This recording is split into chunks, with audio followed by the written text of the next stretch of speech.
Make sure that you guys are on your camera in frame at all times, so I know you guys are paying attention. I like to call people out during class, make sure your audio's up, you can hear me. If you guys have questions throughout the class, feel free to unmute yourself, interrupt me, ask away. You can put your questions in the chat as well. I'll try to keep an eye on that as well. Your participation in class will make things a lot easier for both of us, and you'll retain a lot more knowledge that way. I know these can kind of run on sometimes, but it's all important information you're going to see in your IRA and eventually on your guys' check rides. So good to get this knowledge in early. Who's here has started their instrument flights already? Okay, about half of you. Nice. For those of you who haven't started your first instrument flights, you're in a good spot as well. Getting ahead of things. It's good. Has anyone taken their IRA yet? Who hasn't taken their IRA yet? Okay. All right. Highly recommend you guys get that done as soon as possible so you can focus on your training. I know it can be a little hectic getting that done, but get your Shepherd Air done and get that out of the way. All right. Titus, do you have a camera that we can turn on? Make sure. Oh, yeah. Yes, sir, I do. Okay, I see you. All right. You're good.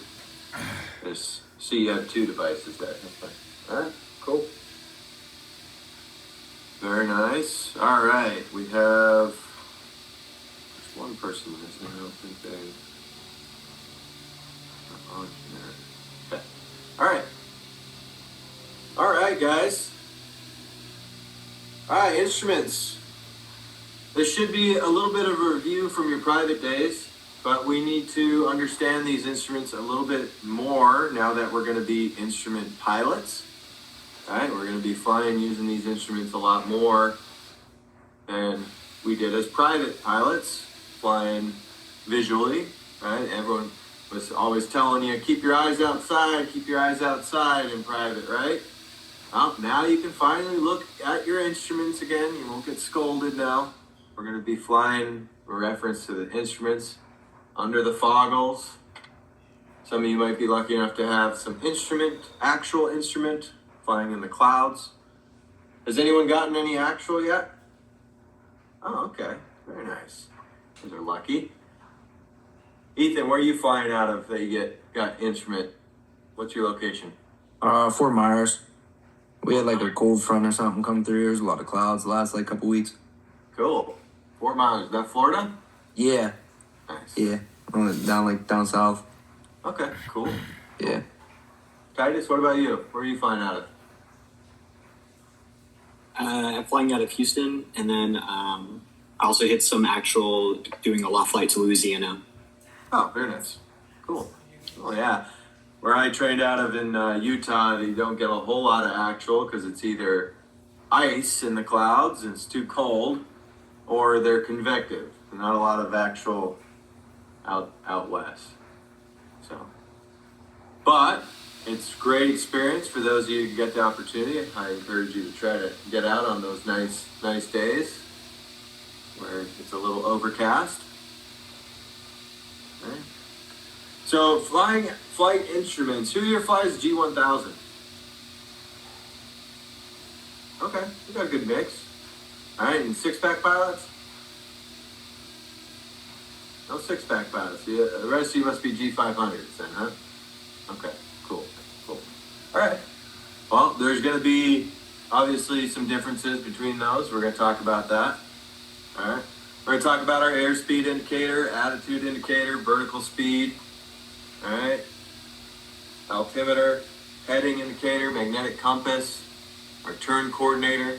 All right. Those are traditional six-pack instruments. And we're also going to talk about how they are displayed to you guys in your fancy schmancy glass cockpits. All right. But we still need to understand how to fly these, even though you're not flying any ATP aircraft with them.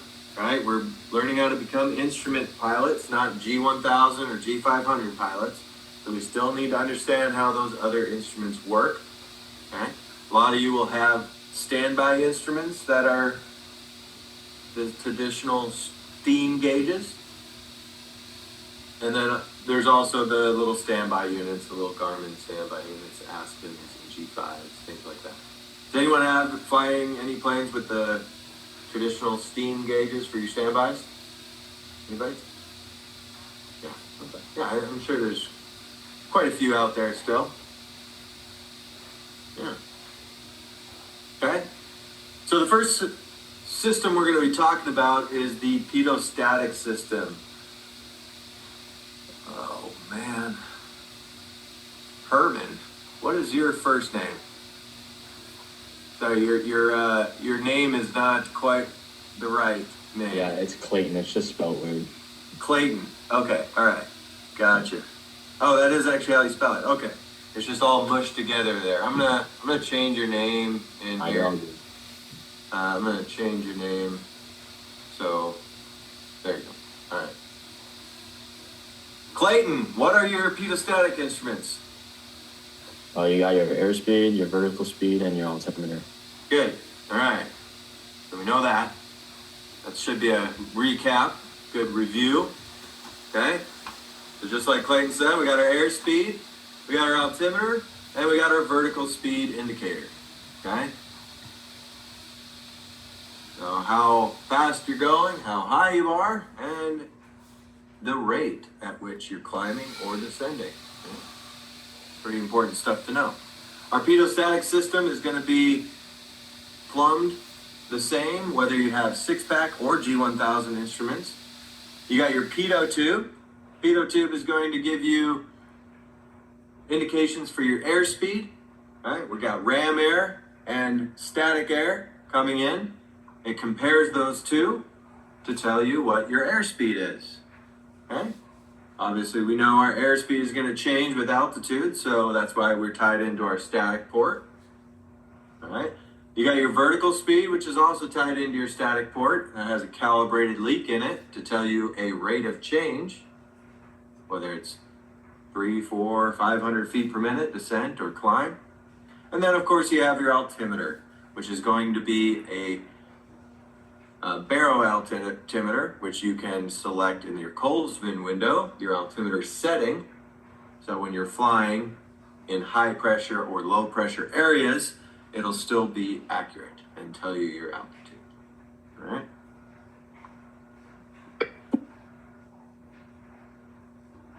This is what it looks like on your electronic flight display right here. We got the little tape on the side telling us our airspeed. This is the round dial steam gauge. Okay. So that airspeed indicator, the way it looks like internally, you have a diaphragm. You have your ram air that's coming in and inflating that diaphragm.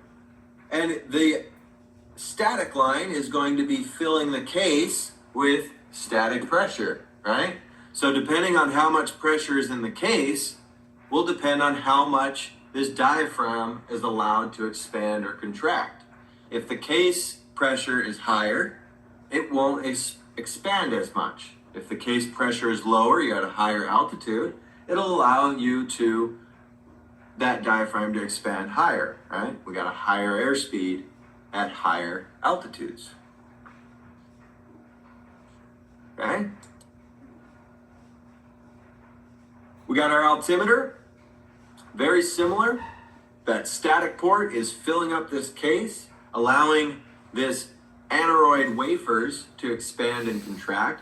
But instead of having ram air pressure go into that, it's filled with a standard amount of air. Our standard atmospheric pressure, which is 29.92. Okay? So all things being equal, it'll be reading right at 0, right? But if our static port fills this with lower pressure or higher pressure, it'll change the amount that this aneroid wafer is allowed to expand or contract. Okay? All right? So understanding how all the internals of these systems work is important. I'm going to show you guys a video here in just a minute that kind of helps visualize all that. Okay? This is our altimeter on our electronic flight display. This works with the air data computer.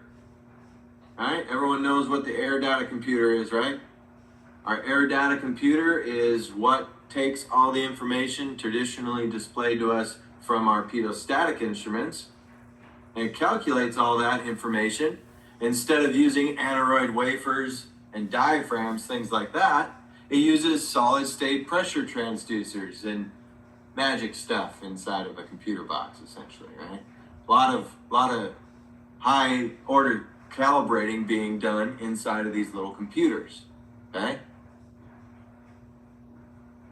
You don't need to know the details of how exactly the computer calculates all that, but we do need to know that all that information from our air data, and that data, like I said, we get it from the same types of ports, right? We still have a pitot probe, we still have a static port, it's still collecting the same information, it's just displaying it to you in a different way. It goes through our ADC tells us what we are doing on our EFD, okay? Goes through our integrated avionics units in our G1000 and G500s, okay? So we need to be pretty proficient on how all that systems talk to each other as well, okay? All right. So when we're talking about our altimeter, there's some things we want to be aware of, right? We know we said we had to adjust our Coleman's window, and we have to do that on the electronic flight display as well. So what will happen if we fly from an area of high pressure area to a low pressure without adjusting? Let's say we don't get our local altimeter set, we're just flying along, and all of a sudden now we're in an area of lower pressure. What do you think happens? Jacob, what happens when we fly from high pressure to low pressure? It's gonna read higher. Okay, so our altimeter will read higher, but our aircraft's actually lower? Correct.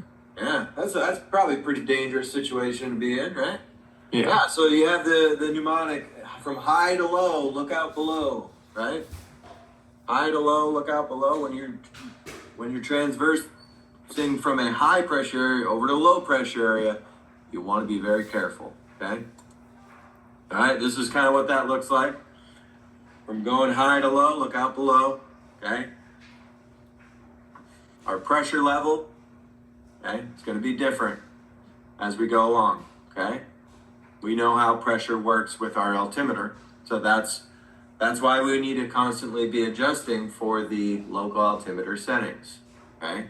Because we're not always at standard pressure. If we were always at standard pressure, we wouldn't have this problem. But we have high pressure areas, low pressure areas, right? We do our pre-flight briefings. We look at all those different high and low pressure areas when we're doing our pre-flight weather briefings, right? All right, next we got our vertical speed indicator. Okay, our vertical speed indicator, we still have static pressure. That static pressure is coming in and inflating this diaphragm, okay? And then we have a calibrated leak inside of the case of this instrument, okay?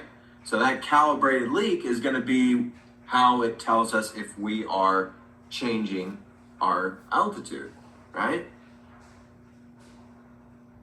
Okay, so if there's a difference between what's in this diaphragm and what's in the case, that's because we're changing, right?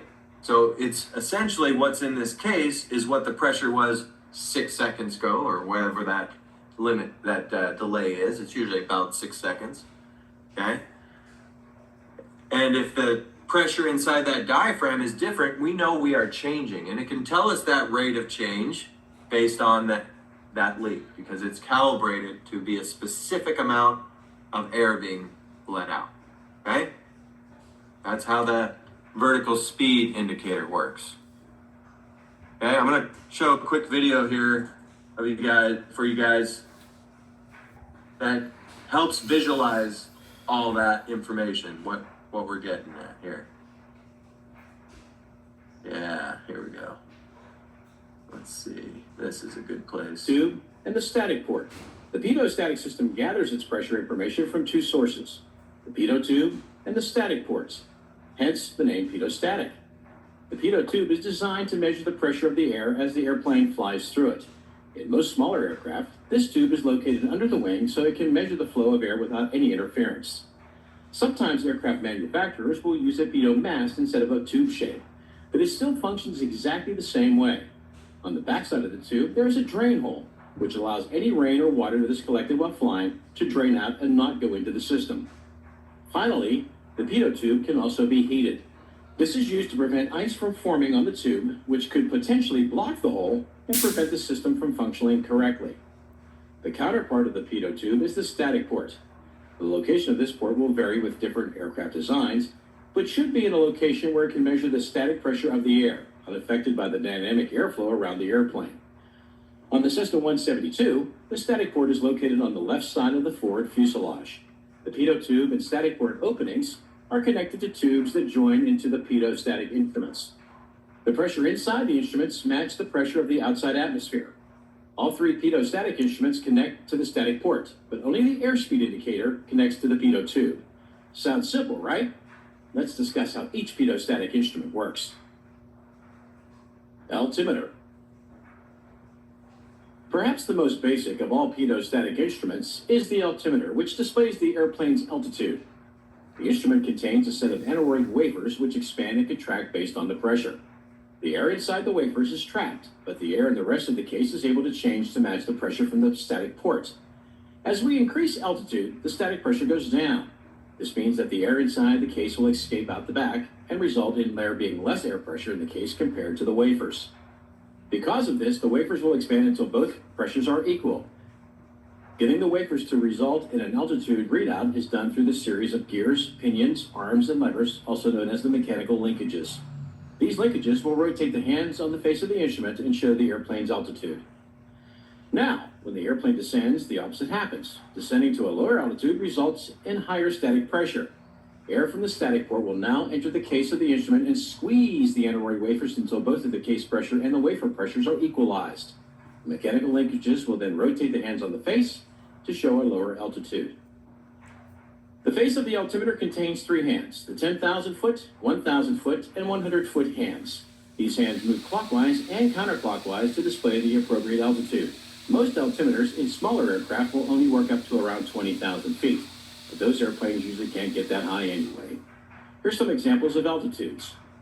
3,000 feet, 8,400 feet, 12,000 feet, 5,280 feet. This altimeter is actually called a sensitive altimeter, not because you have to hug it every once in a while, but because it can be adjusted for the current atmospheric pressure. Because the pressure at any given point on the Earth never stays the same, altimeters would always read incorrectly. Fortunately, pilots can correct this issue. Once the pilot knows the current atmospheric pressure, also known as the altimeter setting, all they have to do is rotate the dial on the lower left side of the instrument until the current pressure is selected in a little window on the face, called the Kollsman window. This then realigns the gears inside and the instrument reads accurately. The realignment is accomplished by rotating the entire inside mechanics of the instrument. Vertical speed indicator. Another instrument that uses only the information from the static port is the vertical speed indicator, more commonly called the VSI.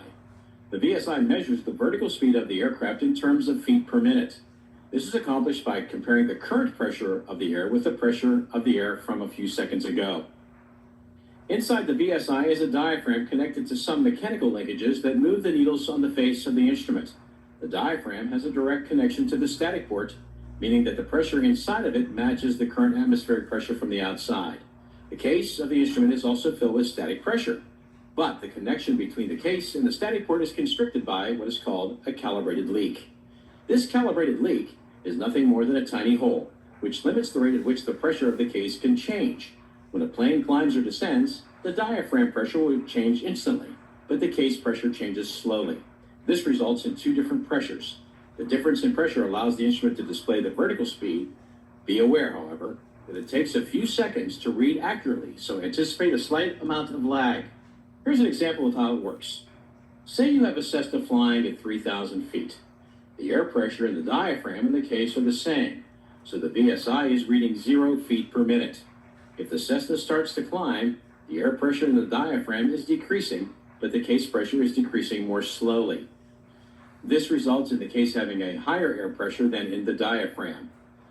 This higher air pressure will squeeze the diaphragm and make the VSI read a climb. Once the aircraft levels off again, the case pressure will finally equalize with the diaphragm, and then the VSI will show 0 again. Airspeed indicator. The airspeed indicator is the only pitot-static instrument that uses both input from the static port and the pitot tube. The pitot tube is used to measure what's called ram pressure. The faster the airplane travels, the greater the ram pressure is. The ram air entering the pitot tube gets sent to the airspeed indicator and, similar to before, goes into a diaphragm.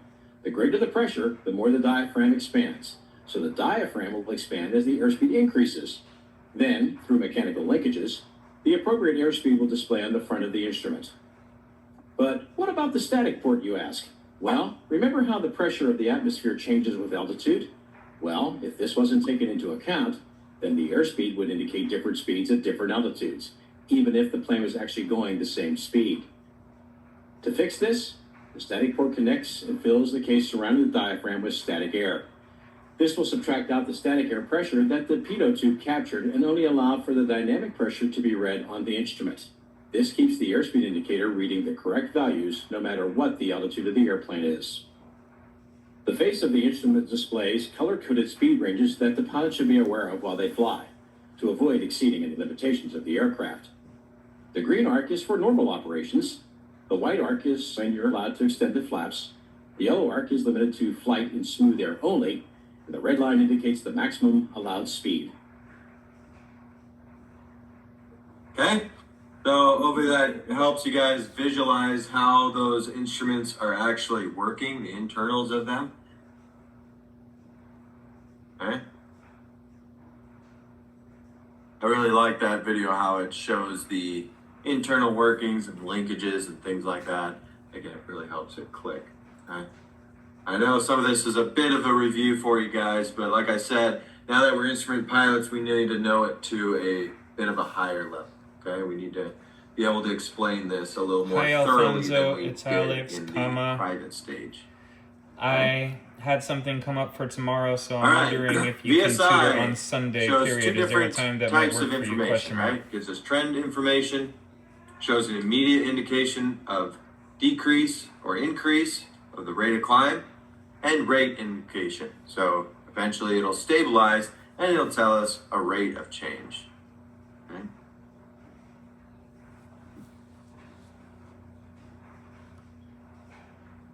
Here's what your vertical speed indicator looks like on that glass cockpit. All right. This little bar will move up and down. Right now we're flying straight and level, looks like. Okay. And this is how everything kind of talks to each other in that G1000. All right.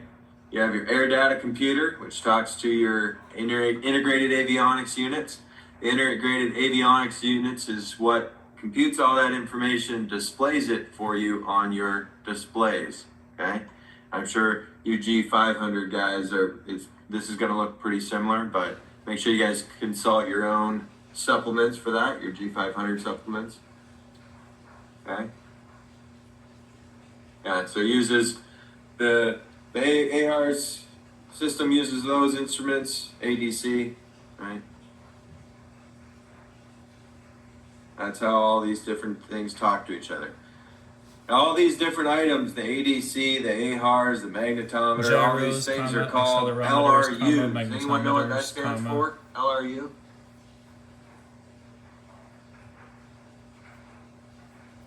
Take a guess. Yeah, Titus got it. Line replaceable units. So essentially, what they've done with these boxes is they've combined a bunch of information, a bunch of things that we need on the plane into one box. And so if that one box fails, the maintenance guys can just easily replace it right there on the line, right there on the flight line. They can just take that box out, put a new box in, and off we go.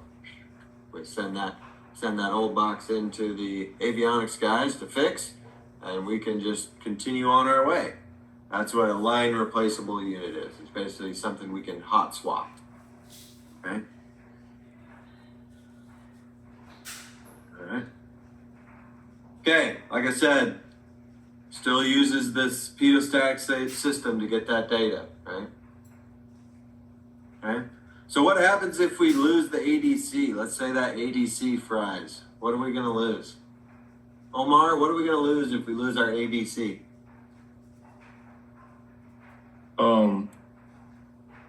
Are we gonna lose our just like our attitude indicator, our VSI, our altitude, just like a lot? Okay, altitude, I'm with you there. Yeah, we'll definitely lose our Okay. altitude. Is it just the pitot-static system? Yeah, the pedostatic stuff, right? Like I said, the ADC Oh. kind of takes the place of the pedostatic system. So we're gonna lose our altimeter. What else? Altimeter, our airspeed indicator, Airspeed, and our yeah. vertical speed indicator. Okay, yeah. We also lose our outside air temp, if you care about that. Okay. True airspeed, things like that. But yeah, those main things we're gonna lose. The main things we're gonna be concerned about is our airspeed, vertical speed, and our altimeter. Yeah, so we're gonna have to use our standby instruments for that, right? Okay. All right. Now our gyroscopic instruments. I was kind of helping you out there. Rodin, what are gyroscopic instruments? So is the bank indicator, is the heading indicator, and is as well the, because I'm used to with the six pack, the airplane with the ball. The airplane with the ball. What is that called? The bank indicator, the turning rate indicator. Yeah, rate of turn indicator. Okay, so we got a rate of turn indicator, heading, and what else? Skid and slip indicator. Okay, that's kind of combined into our rate of turn indicator, right? Our inclinometer. Yeah. What else do we have? This is our main instrument we use for instrument Heading. heading. You already said that, yeah. Attitude. Attitude indicator, right? Our little artificial airplane, right? So we got our attitude indicator, our heading indicator, and our rate of turn indicator. That's what we got right here, okay?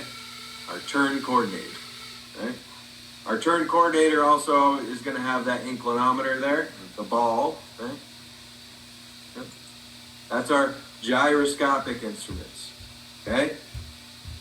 This is probably one of the most important instruments for instrument flying, as you can imagine. This is what we're using now. Instead of looking outside and setting our pitch attitude and bank attitudes and things like that with reference to the horizon, now we're using this as our reference for the horizon. We're using our artificial attitude, our attitude indicator, okay? Now, these can be vacuum driven or electrically driven. Okay, works on a gimbal. Okay, gives us pitch and bank indications. Okay, we got this little horizon indicator. Right, blue over brown. Blue is the sky, brown is the ground. Okay. We have this little mock aircraft that you can adjust if you're shorter or taller. You can move that up and down. Line it up with your own sight line. Okay. Yeah, tells us how much we're pitching right here, okay? It'll tell us how much we're banking right here, right? We'll move that little triangle over to 10 degrees, 20 degrees, 30 degrees, 60 degrees, right? Does anyone know what a good standard rate turn normally is when we're flying around out there? What is it, Jim? 3 degrees. 15. Yeah, around 15, 12, 15. Yeah, 3 degrees per second is a good standard rate turn, yeah. But I'm just asking about bank. Yeah. And that's going to change, right? It's going to change with our airspeed. But generally, when we're flying around at normal cruising speeds, it's right around 12 to 15 degrees of bank that you're going to use for a standard rate turn.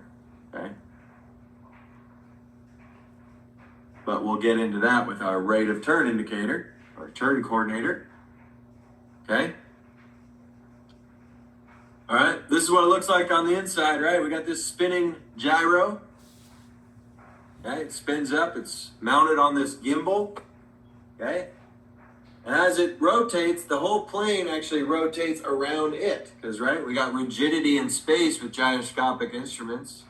So that spinning gyroscope is going to want to maintain its orientation in space. And when we rotate our airplane, we bank or we pitch, the plane is actually rotating, but our gyroscope is staying in its original orientation. Okay?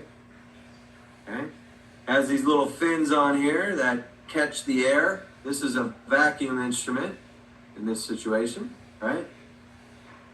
So similar to like a water wheel, we suck air across it and it spins up that gyro. I got a good video for this, help visualize all that as well. We'll watch you in a sec. Okay? All right? On the EFD, we have very similar looking artificial attitude indication, but it's covering that whole screen, right? It's nice and big for us, okay? We get these indications instead of our ADC that controls our pedostatic, we have a system called the AHARS. Sean, what's AHARS stand for? You know? Yeah, is it a attitude heading reference system? That is attitude heading and reference system. Yep. So this is the device in our plane that kind of takes the place of our gyroscopic instruments. Okay. So I use accelerometers and solid state gyros to kind of tell us what our orientation is, and it's done all through digital means inside of this little box. Calculates everything. Okay. Inside of the LRU, the AHARS. Okay. Okay. All the functions are going to be really similar to the traditional attitude indicator. Okay. The pointed aircraft symbol allows for higher precision. And then we have the slip skid indicator, this little bar here. So instead of the ball in the inclinometer, like Roden was telling us about, we have this little bar here. Okay. We'll step on the bar. However you guys say that with the G1000. Okay? Alright? This is your old school traditional heading indicator. Okay? It's designed to facilitate the use of the magnetic compass. So you have to have a magnetic compass to use one of these. Okay? You need to correct for it often as well. I know most of you guys are flying electronic flight displays with ATP. Does anyone have any prior experience in six-pack? Roden?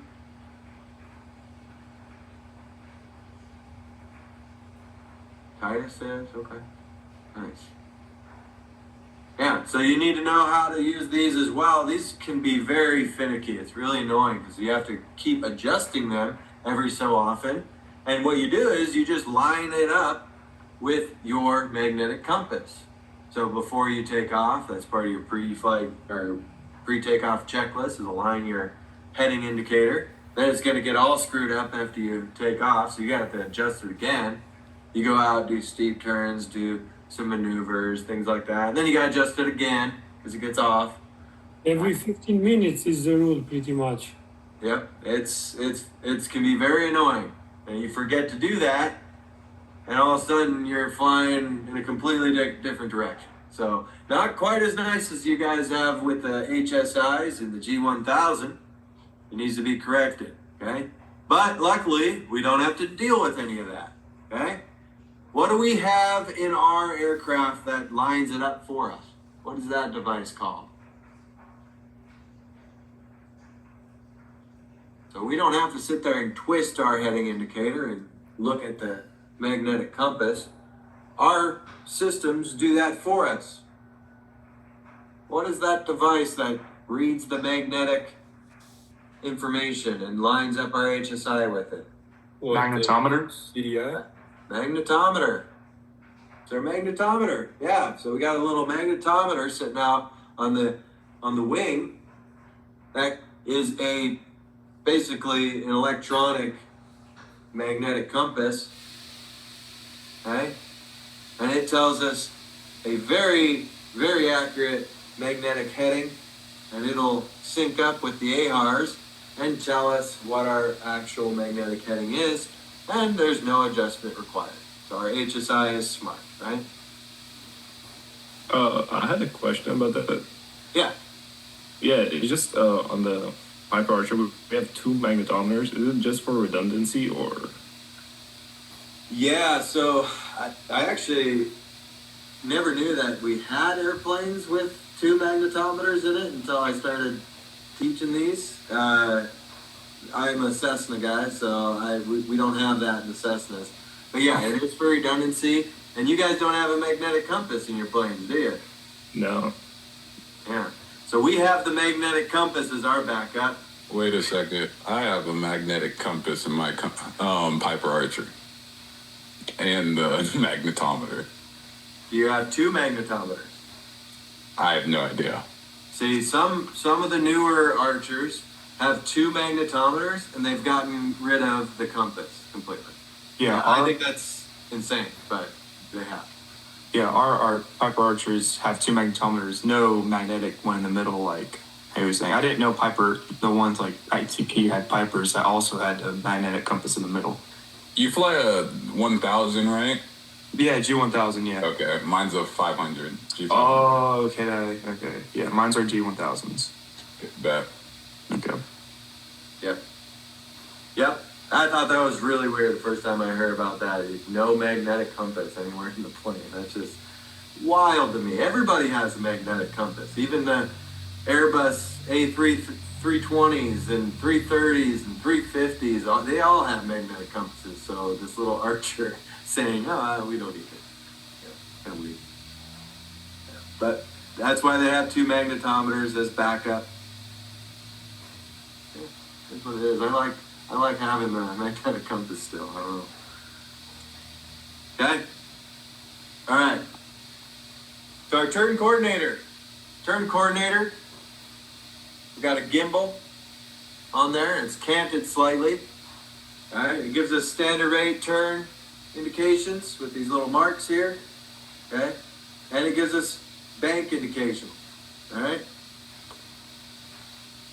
So this will give us an initial indication of bank, and then it'll give us a rate of turn indication after we've stabilized in a turn. Okay, so instead of using that little slider on the HSI right here, it'll have a little magenta slider that'll pop out. Instead of having that, we have just this here. You'll line this wing up with this little mark. That's a standard rate turn. Okay. Then you have your inclinometer, the ball, right? You're uncoordinated. That's what you do. You step on the ball.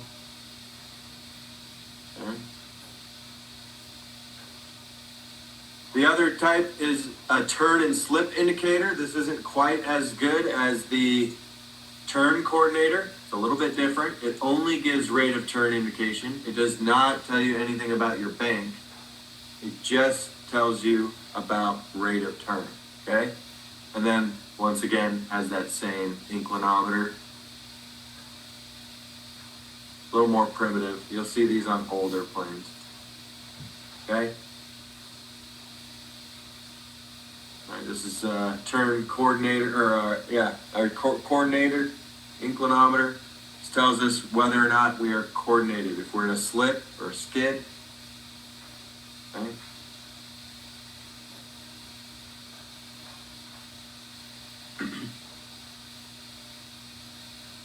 Okay, let's watch a quick video on gyroscopic instruments, It's another good visual on how these work.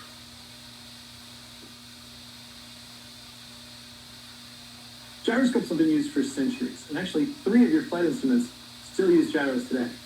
Your heading indicator, your attitude indicator, and your turn coordinator.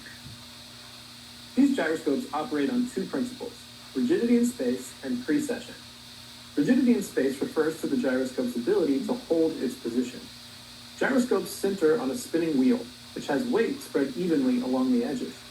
As it spins faster, it becomes more stable in its track. This is known as rigidity in space, meaning the inertia of the spinning wheel resists tilting or turning. This resistance allows the gyros to hold their position while the instruments and aircraft rotate around it. With precession, when a force is applied to the gyro moves perpendicular to the direction of the force and in the direction of the gyro's rotation. Both of these principles require the gyros to spin relatively fast and at a fairly constant speed to reduce errors, so we're going to need a source of power. The most common sources of power for the gyroscopic instruments are usually a vacuum pump or the aircraft's battery. Placing the instruments on different power systems means that if one fails, you don't lose all of your instruments. The vacuum system powers 2 critical instruments, the attitude indicator and the heading indicator. These instruments are powered by air being pulled through them, hence the term vacuum. The air is pulled through the instruments by a vacuum pump mounted to the engine. The air is first pulled through a central air filter to keep the dirt and debris from clogging the instruments. The air then travels through the instruments themselves, which spin the gyros. Notches around the edges of the gyro catch the air in the same way that water pushes the paddles on a water wheel. Most vacuum-powered instruments work with about 4 to 5 inches of mercury. Check your pressure gauge to make sure you have enough vacuum pressure. Know what your instruments require, because anything less and your instruments will become unreliable. One of the more fascinating instruments on the vacuum system is the attitude indicator. At the heart of the attitude indicator is a gyro that spins parallel to the horizon. Using the rigidity in space principle, like we talked about earlier, the gyroscope maintains its orientation to the horizon, and the instrument pitches and banks around the gyro using gimbals. The heading indicator is slightly different. Its gyroscope spins perpendicular to the horizon. The gyro holds the main drive gear in place using rigidity in space, which causes the compass card gear to rotate around it. This translates to a rotation that follows the aircraft's heading. Speaking of turning, let's talk about the turn coordinator. This monitors the rate of roll, the rate of turn, and the quality of the turn. The miniature airplane in the turn coordinator is able to show the rate of roll and the rate of turn because the gyro is canted at 30 degrees. The turn coordinator's canted gyro is attached to the miniature airplane, where a spring holds it level until the forces in the turn cause it to bank. Keep in mind that even though the miniature airplane shows the direction of the bank, it does not show the angle of bank. The hatch marks in the instrument face indicate a standard rate turn. The miniature airplane's exact angle of bank will change depending on other factors like airspeed. For the quality of the turn, we reference the inclinometer built into the turn coordinator. This is the fancy name for the little floating ball in the little glass tube. If the ball moves inside the turn, it's considered a slipping turn. In a skidding turn, the ball is pushed outside the turn, usually from applying too much rudder, which kicks the tail outside the turn.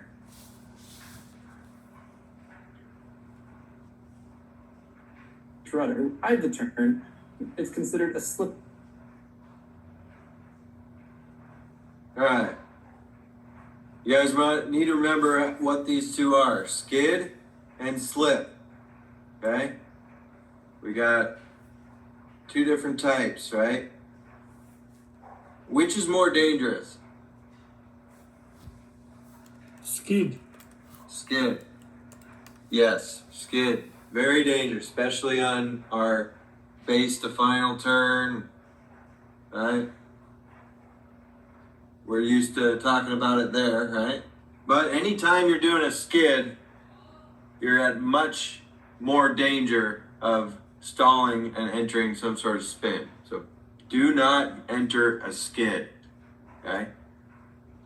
Don't enter either, but especially not a skid. What is this? Dylan, is this a slip or a skid?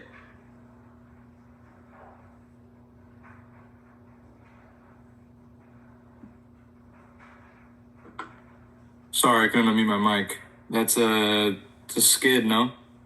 Nope. It's a slip. That is a slip. Yes. The way I like to think about it is, have you ever used like the e-brake on a car and skid it around a corner? Ever done that? No? Maybe? Maybe I'm older and that's a old person thing. I don't know if your new cars even... Yeah, they have e-brakes, right? Maybe not. I don't know. But yeah, so think about it as when you skid around a corner, you let your wheels come out, right? You pull an e-brake or you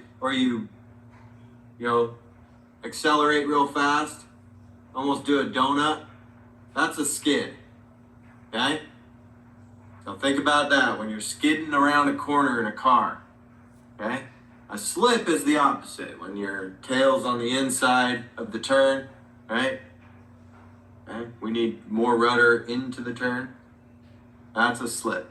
Okay? That's how I like to remember it. However you guys remember that, I believe there are some questions like that on the IRA. You'll have to know which is which. So you might have to do some mental gymnastics and think about it. But that's a slip. This is a skid. Okay? Alright. Alrighty. That's your gyroscopic instruments. I put the links in the chat for you guys there, those 2 videos we watched. You guys want to check them out? Watch them a little more thoroughly. Okay? Alright. This is a good one. What instruments are essential to IFR flight? What are we required to have? Does anyone remember the acronym for this? Okay, it's not A Tomato Flames anymore. Grab card? Grab card. Who said that? Austin? Thank you. Yep, grab card. All right. Clayton, give me the first one. G. What's the G? Is it generator and alternator? Yeah. Yeah, we have... What do we have in our planes? Alternator. Alternator. Good. Good. Yeah. All right. Gerardo, what is the R in our grab card acronym?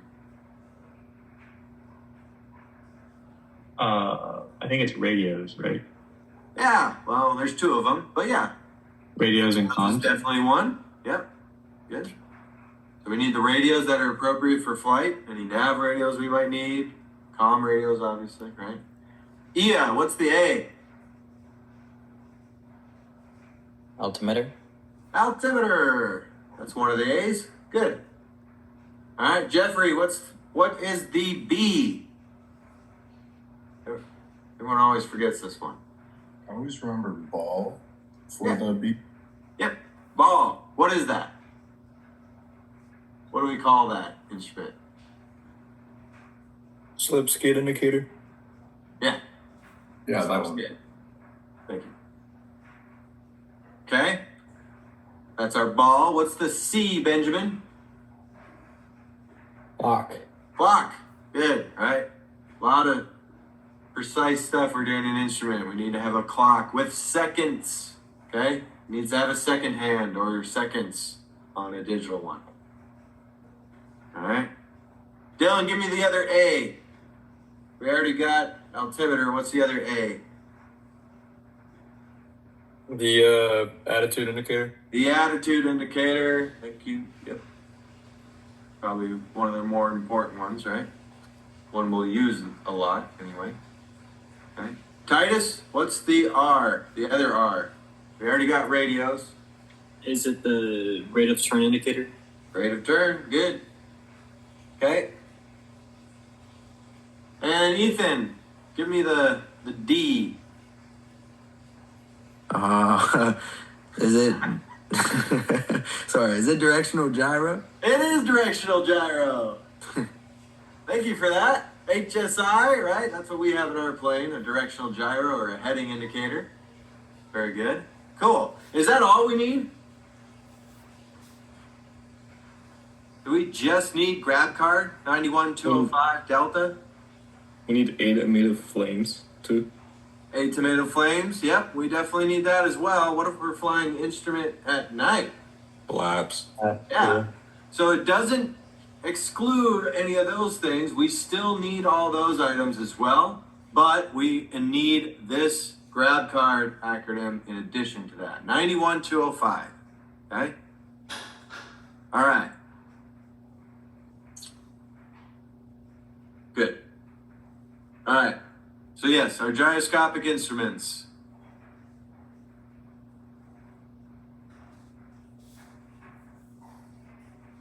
All right. Let's see here. Let's talk about this here. What is our oldest flight instrument on our aircraft? What do you guys think? Magnetic compass. Magnetic compass. Exactly. That is our oldest instrument. For you guys flying those Archers, sorry, you are going to be excluded. Oh yeah, the second D is for DME as well. That's about 24,000 feet if you need it. The acronym includes that as well, but that has the little asterisk on it, right? We only need that above 24,000 feet. All right. We got a little bit left in this section, but I know the next section is a little shorter, and we've been going for almost an hour already. So we're going to take a break, and we're going to finish this section talking about the compass when we get back from break. Then our next section goes a little quicker. So we're going to break it up a little bit differently. Before we get started talking on the compass, let's take a break. Let's take about 15 minutes. I'll put the time to be back in the chat, and then we'll talk about our oldest flight instrument, compass.